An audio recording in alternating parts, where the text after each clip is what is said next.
The following stories are part 4 of the previous video on search and rescue stories. It's been way too long since I posted an update, and I'm sorry about that. There's also been some confusion about the new formatting requirements on the board, which I've cleared up. So these next few stories are going to be posted a little differently. They'll be in chronological order, and I'll do my best to tie them into each other as much as I can, so it doesn't skip around too much.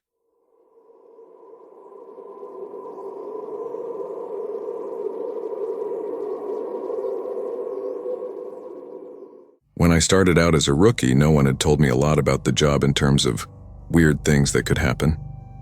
I'm assuming this was to prevent me from freaking out and abandoning the park.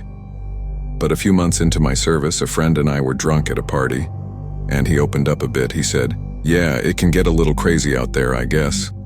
I think the worst are the ones where people die when they just shouldn't, or when we find them dead, like 10 minutes after someone says they saw them last. They were fine when I passed them on the switchback. I swear, that sort of shit.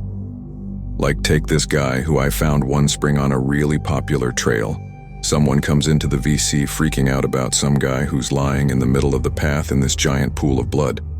So we run out there, and we find this guy as dead as a doornail, which he absolutely should be, because the back of his head is like mashed potatoes. The skull is decimated.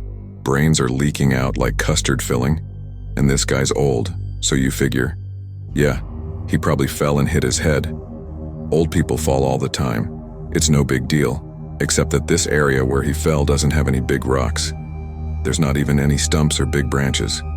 And on top of that, there's no blood trail, so he clearly died where he dropped. Now that's when you'd turn to murder, but there were people just out of line of sight with the guy. If someone came up behind him and murdered him, there's no way someone wouldn't have heard. And again, even if someone had, there would be a blood trail, splatter all over the place. But everyone on the scene said it looked exactly like he'd fallen and smashed his head on a rock. So what the fuck did he hit his head on? And then, there was this lady I found in a different park about 5 years ago, back when I was upstate. We found her in the middle of a stand of big junipers, curled around the trunk like she was hugging it. We pick her up to move her, and a fucking waterfall comes out of her mouth, splashes all over my shoes. Her clothes are dry, and her hair is dry, but the amount of water in her lungs and stomach was phenomenal. Unreal, man. Yeah, the coroner's report says the cause of death was drowning. Her lungs were completely full of water, even though we're in the middle of the high desert and there isn't a body of water for miles. No puddles, no nothing. No signs of anyone else being out there. I mean, yeah, it's possible they were murdered, but why go out of the way to do it like that? Why not just stab them and be done with it? I don't know, it just sits weird with me. And that was his story. Now, of course, that freaked me out a little, but we were wasted, and I guess I sort of wrote it off as a fluke. I also assumed there was exaggeration there since, we were wasted. Now, I don't like talking about this next case very much. It was an awful one that I've done my best to forget about, but of course, that's easier said than done. This happened about 6 months after the conversation with my friend at the bar, and up until that point, I hadn't had a lot of really weird shit go down. A few things here and there, and of course the stairs, but it's amazingly easy to get used to stuff like that when it's treated as if it's normal. This case was a little different. A guy with Down syndrome in his 20s went missing after his family lost sight of him on a major path. That was odd in and of itself, because this guy never left his mom's side. She was absolutely convinced he'd been kidnapped, and unfortunately, a ranger who isn't with the park anymore insinuated that no one was going to kidnap someone with that kind of disability. Not very tactful, to say the least. We wasted a lot of time trying to calm her down enough to get information about him. And then we put out an official missing persons call because of the urgency of the situation. Him being mostly unable to function alone, we had local police come in and help us. We didn't find him the first night, which was heartbreaking. None of us wanted to think of him being alone out there. We assumed he just kept wandering and was staying ahead of us. We brought out helicopters the next day, and they spotted him in a little canyon. I helped bring him back up, but he was in bad shape, and I think we all knew he wasn't going to make it. He'd fallen and broken his spine and couldn't feel his lower half. He'd also broken both his legs, one at the femur, and he'd lost a lot of blood. He was confused and scared while he was alone, so he'd probably exacerbated the injuries by dragging himself and moving around. I know it sounds awful, but while I was riding in the copter with him, I asked him why he'd wandered off. I just wanted something to tell his mother to let her know it wasn't her fault because he was fading fast, and I didn't think she'd get to ask him herself. He was crying and he said something about how the little sad boy had wanted him to come play. He said the little boy wanted to trade so he could go home. Then he closed his eyes, and when he woke up again, he was in the canyon. I'm not sure that's exactly what he said, but it was what I thought the gist of it was. He just kept crying, asking where his mommy was, and I held his hand and tried my best to keep him calm. It was cold out there. He kept saying that it was cold out there, my legs were frozen, it was cold out there, it's cold in me. He was getting even weaker, so he eventually stopped talking, and he closed his eyes for a while. Then, when we were about 5 minutes from the hospital, he looked right at me with these big tears running down his face, and he said, "Mama won't see me no more. Love Mama. Wish she was here." And he closed his eyes and he just never woke up. It was horrible, and I don't like talking about it. That case was one of the first ones that really rattled me badly, because of how badly it affected me. I reached out to a senior ranger who ended up helping me through it. As time went on and we got to know each other better, he ended up sharing one of his own stories with me. It was disturbing, but it helped to know that I wasn't the only one affected by things going on out there. He started his story. "I think this must have happened before you got here, because I think if it had happened while you were here, you'd have remembered it. I know it didn't end up on the news for some reason, but I think most people who've been here long enough know about it. The park sold off a portion of land to a logging company, and it was a really controversial thing. But it wasn't that large or old of a plot, and it was right after the recession, so we needed cash bad. Anyway, they were selling this plot of land, and we get a call that we need to get our supervisors out right away. I don't know why, but they ended up sending me and a few other guys along with the heads, I guess for power in numbers, to see what was up. We got there, and all these guys are crowded around a tree that they've just cut down. They're all pissed off and freaking out, and the foreman comes over and says he wants to know what we think we're up to. What the hell y'all think this is? Some kind of sick joke? You've got a lot of fucking nerve pulling this shit. We bought this land fair and square." Well, we don't know what the hell he's talking about. So he brings us over to this fallen tree and points at it. He tells us that they cut it down, and it was just like this, and they'll be damned if they put it there. The inside of the tree was all rotted and hollow in one spot, and when they'd cut it down, it had exposed that chamber.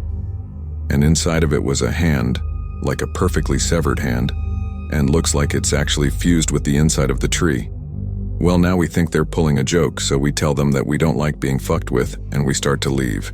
But they tell us that they've already called the cops and they'll go right to the media if we don't stick around. Well, that, of course, gets the heads' attention, so they stick around and talk to the police about it.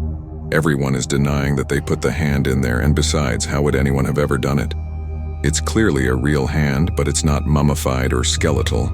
It's brand new, probably not even a day old, and it is definitely fused with the wood. You can see that it's coming right out of it. The loggers insist that they didn't put it there.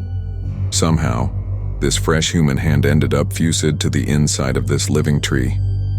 The cops have them cut up that section of the tree into a movable chunk. Then they take the hand away and the area is closed off. There was a pretty big investigation, but I know they didn't get any answers. Now it's become this legend, and as far as I know, we haven't sold any more property for logging. As you all know, I went to a training seminar recently, and I heard some amazing and horrible things there. One of the guys I talked to while I was there told me a story when we were all around the campfire one night. We were both pretty drunk, you'll see a pattern here, and we were swapping stories. He told me this one. Me and another guy were out on a field search because some campers reported screaming noises at night. So, we head out there to look for whatever mountain lion has wandered into the area, and I'm pissed.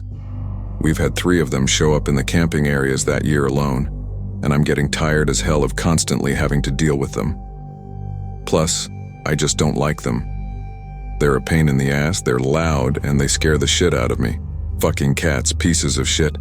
I'm groaning about it to the guy I'm with, and he thinks it's a real fucking riot.